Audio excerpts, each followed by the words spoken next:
بسم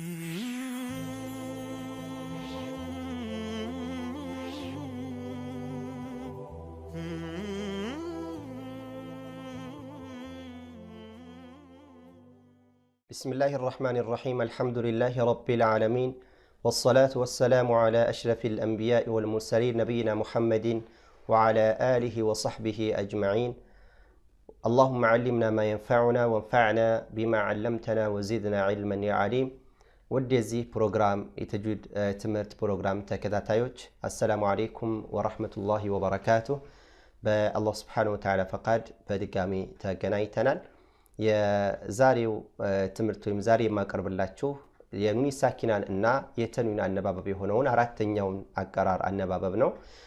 አራተኛው አነባበብ አልኢኽፋ ወይንም መሸሸግ የሚለውን ህግ ነው የምናየው ኢንሻአላህ። ይህ አራተኛው አነባበብ ነው ማለት ነው። የኑን ሳኪና እንደውም የተኑን ኑን ሳኪናና ተንዊን አራት አይነት አቀራር እንዳላቸው ካሁን በፊት ዘርዘር አድርገን ተነጋግረናል።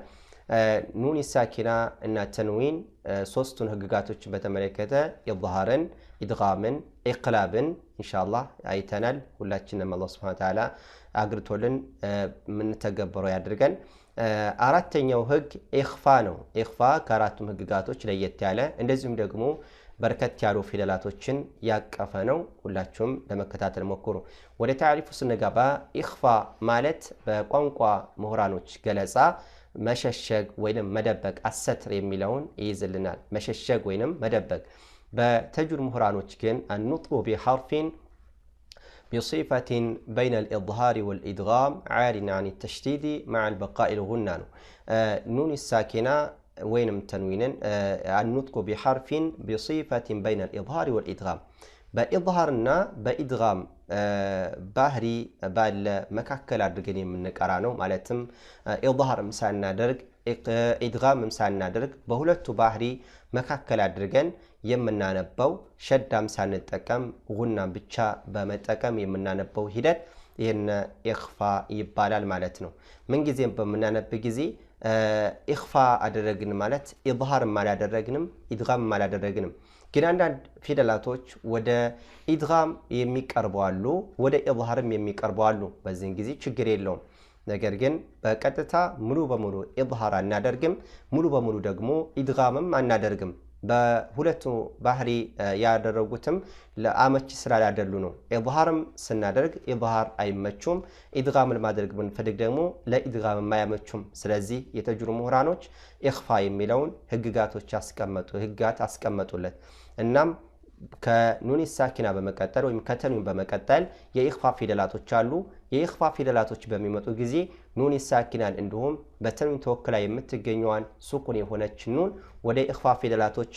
ወደ ኢኽፋ ፊደላቶች በመሸሸግ ይነበባሉ ማለት ነው። ስለዚህ ሁላችንም ፊደላቶችን ልብ እንበላቸው ኢንሻአላህ። ፊደላቶቹ ከ28 ፊደላቶች 15 ፊደላቶች ነው የሚይዘው ኢኽፋ። ነገር ግን 15 ፊደላቶች ለመያዝ ከበድ ስለሚልና በርከት ያሉ ፊደላቶች ስለሆኑ መያዝ ያለብን ካሁን በፊት የተማርናቸውን ህግጋቶች ነው። የኢዝሃርን፣ የኢድጋምን፣ የኢቅላብን። ምክንያቱም እነዚህ ሶስት ህግጋቶች ከኢኽፋ ፊደላቶች ያነሱ በመሆናቸው ለመያዝ አንቸገርም ማለት ነው።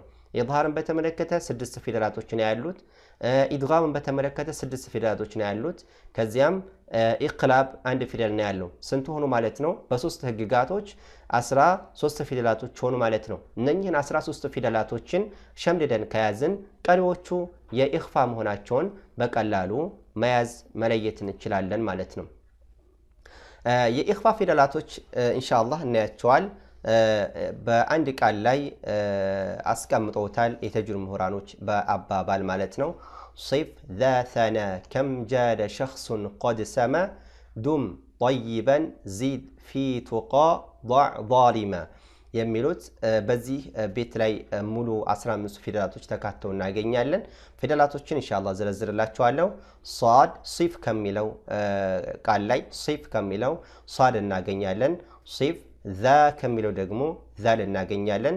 ثنا ከሚለው ثان እናገኛለን። ከም ከሚለው ካፍ እናገኛለን። ጃደ ከሚለው ጅም እናገኛለን። ሸኽሱን ከሚለው ደግሞ ሽን እናገኛለን።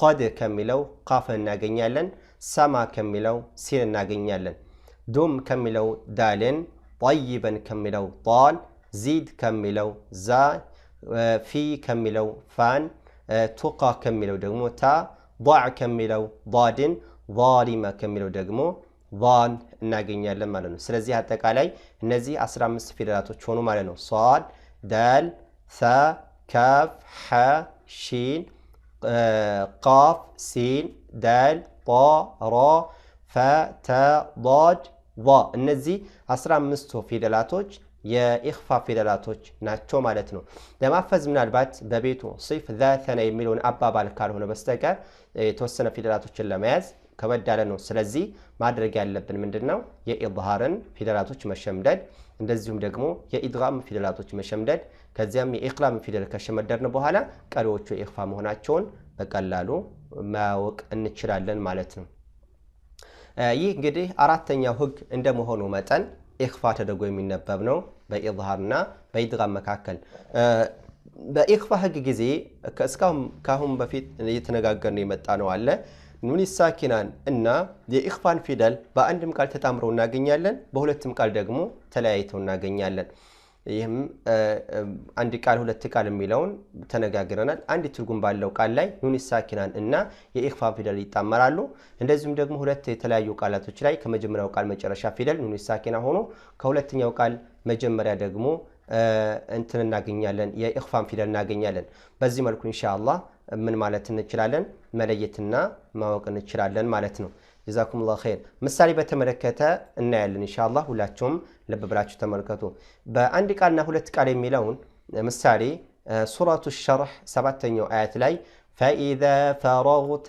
فانصب እዚህ ላይ فانصب ስንል ከኑን ሳኪና በመቀጠል የመጣው ፊደል فانصب ስንል ሷድ ነው ኑን ሳኪናና የኢኽፋን ፊደል ሷድን በአንድ ቃል ላይ ነው ተጣምረው ፈንصብ ከሚለው ቃል ላይ ነው ተጣምረው የምናገኘው ስለዚህ ኑን ሳኪናን እና የኢኽፋን ፊደል በአንድም ቃል ተጣምረው ይገኛሉ ማለት ነው እንደዚሁም ሱረቱል ቀድር 4ኛው አያት ላይ በተመለከተ በሁለት ቃል ማለት ነው ሚን ኩሊ አምር የሚለውን መመልከት እንችላለን ሚን ኩሊ አምር ከኑን ሳኪና በመቀጠል የመጣው ፊደል ማን ነው ካፍ ነው ኢኽፋን የሚሆነው ሚን ከሚለው ቃል መጨረሻ ፊደል ኑን ሳኪና ነው ሚን ከሚለው ማለት ነው ከዚያም ኩሊ ከሚለው ደግሞ ሁለተኛው የመጀመሪያው ፊደል የኢኽፋ ፊደል ሆኖ እናገኘዋለን ስለዚህ በአንድም ቃል ተጣምረው እናገኛለን ኑን ሳኪናና የኢኽፋ ፊደል በሁለትም ቃል ላይ ደግሞ ተነጣጥረው እናገኛለን ኑን ሳኪናና የኢኽፋ ፊደል ማለት ነው በአጭሩ እንግዲህ ኢኽፋ ይሄንን ይመስላል ምሳሌዎችን ኢንሻአላህ እናያለን ማለት ነው እዚህ ላይ ኢኽፋን በምናነብ ጊዜ እንደ ኢድጋም ሸዳ እናደርግም ሁና ብቻ ነው የተወሰነ ሳብ የምናደርገው ምሳሌ አሁን ያየነው ሚን ሸሪ ስንል ሚሸሪ አንደም ሚሸሪ ብለን ሽንን አናጠብቅም ኢድጋም አናደርገውም ሚን ሸሪ ብለን ደግሞ በቀጥታ ኢዝሃር አናደርገውም ስለዚህ በሁለቱ መካከል ሚን ሸሪ ወደ ኢድጋምም ቀረብ ይላል ወደ ኢዝሃርም ቀረብ ይላል ግልጽ ለማድረግ የሚቀርብብናል ለመጨፍለቅ የሚቀርብብናል ነገር ግን በሁለቱ ምንድነው ባህሪ መካከል ነው የምናነበው ሚን ሸሪ ስንል ሚን ሸሪ በዚህ መልኩ ምን ማንበብ ይኖርብናል ማለት ነው ሚን ኩሊ ሹፉ ሚን ኩሊ አምር ምን እናደርጋለን ኑን ሳኪናን ወደ ካፍ ነው መሸሸግ ያለብን እንጂ ሚን ኩሊ አምር ብለን ሚን ብለን ኑን ሳኪናን ግልጽ አድርገን እናነበው ሚን ኩሊ ደግሞ አንዳንድ ጊዜ ሚኩሊ አምር ብለን ደግሞ ኢድጋምም አናደርገውም አነባበቡ ስራ አይደለም ስለዚህ የነን ጥንቃቄ ልናደርግ ይገባል ምሳሌዎች በተመለከተ ኢንሻአላህ የተወሰነ ምሳሌዎችን አሳያችሁና ከዚያም እንቋጫለን ከኑን ሳኪና እንደሁም ከተንዊን በመቀጠል የተነጋገርናቸው 15 ፊደላቶች በሚመጡ ጊዜ ኑን ሳኪናን እንደሁም በተንዊን ተወክላ የምትገኘዋን ሱኩን የሆነች ኑን ወደ ኢኽፋ ፊደላቶች ሸሽገን እናነባለን መሸሸግ አለብን ሁላችሁም ኢንሻአላህ ልታውቁ ይገባል ማለት ነው ሱረቱ ሸምስ 9ኛው አያት ላይ قد أفلح من زكاها شوفوا مثاليو قد أفلح من زكاها من زكاها سنل من زكاها بلن أننا نبم وينم مزكاها بلن إدغام ما نادرقم ኢድጋም መሆኑን የምናውቀው ዛይን ስናጠብቀው ነው። ኢዝሃር መሆኑን የምናውቀው ደግሞ ኑን ሳኪና ን ብለን ስናነበው ነው። ስለዚህ ኑን ሳኪና ን ብለን ማንበብ የለብንም። ዛንም አናጠብቀውም። መን ዘካሃ ጉናን ብቻ የተወሰነ ሳብ እናደርገዋለን። ሱረቱል ጋሺያ 6ኛው አያት ላይ ኢላ ሚን ضريع ኢላ ሚን ضريع ምናደርጋለን? ኢላ ሚን ضريع አንልም፣ ወይንም ኢላ ሚን ضريع ብለን ኢድጋም አናደርግም። እንዴት ነው አነባበቡ? ኢላ ሚን ضريع ብለን ኑን ሳኪናን ወደ ضاد ኢኽፋ አድርገን ማንበብ ይኖርብናል። ሌላ ምሳሌ እንመልከት። ሱረቱ ዱሃ 8ኛው አያት ላይ ወወጀደከ ዓኢለን ፈአግና ሹፉ ወወጀደከ ዓኢለን ፈአግና ዓኢለን ሹፉ ዓኢለን ብለን ግልጽ አናደርገውም ተንዊኑን። እንደዚሁም ደግሞ ዓኢለን ፈአግና ብለን ደግሞ አሁንም ፋና ጥብቀን አናነብም። ስለዚህ ምን ማድረግ ይኖርብናል? በሁለቱ መካከል ነው። ዓኢለን ፈአግና በዚህ መልኩ ኢኽፋ አድርገን ማንበብ ይኖርብናል። ምሳሌ አሁንም ሱረቱ ዱሃ 6ኛው አያት ላይ አለም የጅድከ የቲመን ፈአዋ ከተንዊን በመቀጠል ፋን የመጣው በተንዊን ተወክላ የምትገኘዋን ሱኩን የነችኑን ወደ ፋ ሸሽገን እናነባለን። ሱረቱል በለድ 14ኛው አያት ላይ ፊ የውሚን ዚ መስገበ ሹፉ ፊ የውሚን ዚ መስገበ ፊ የውሚን ዚ ከተንዊን በመቀጠል የመጣው ፊደል ማን ነው? ዛል ነው። ዛል ደግሞ የማን ፊደል ነው? የኢኽፋ ፊደል ነው። ስለዚህ በተንዊን ተወክላ የምትገኘዋን ሱኩን የሆነችውን ወደ ዛል ሸሽገን ማንበብ ይኖርብናል። ብዙ ምሳሌዎች አሉ። ኢንሻአላህ እናንተ ይህንን ምሳሌ መሰረት በማድረግ መለማመድ ይኖርባችኋል። ኢንሻአላህ ከሞላ ጎደል የኑን ሳኪናና የተንዊን አቀራር ይህንን ይመስላል። ኢንሻአላህ ሁላችሁም ህግጋቶችን ወቋቸው። ሱኩን የሆነች ኑንና እንደዚሁም ደግሞ ተንዊን አራት አይነት አነባብ አለው። ኢዝሃር፣ ኢድጋም፣ ኢቅላብና ኢኽፋ። ግልጽ ተደርጋ ትነበባለች፣ ተጨፍልቃ ትነበባለች፣ ተገልብጣ ትነበባለች፣ እንደዚሁም ደግሞ ተሸሽጋ ትነበባለች። እነኚህ አራቱ የኑን ሳኪና እንዲሁም የተንዊን ህግጋቶች ናቸው። ስለዚህ ሁላችንም በደንብ ልናውቁ ይገባል። ኢንሻአላህ በተለይ በአብዛኛው በሀገራችን ደረጃ ላይ እነዚህ ህግጋቶች በብዛት ትምህርት ይሰጣሉ፣ ተግባራዊ ግን አናደርጋቸውም። ስለዚህ ቢያንስ ቁርአንን አስተካክል ለማንበብ ከፈለግን እነዚህን ህግጋቶች በደንብ ልናውቃቸው ይገባል። ወደ ተግባርም ልንቀይራቸው ይገባል። አንዳንዶቻችን ኢዝሃር፣ ኢድጋም፣ ኢቅላብ ሁሉንም ህግጋቶች እናውቃለን።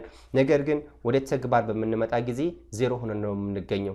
ያ እንዳይሆን ተግባሩንም ትምህርቱንም አጣጥመን ልንሄድ ይገባል እላለሁ። ኢንሻአላህ የዛሬው ትምህርት ይህንን ይመስላል፣ በኑን ሳኪናና የተንዊን አቀራር ማለት ነው።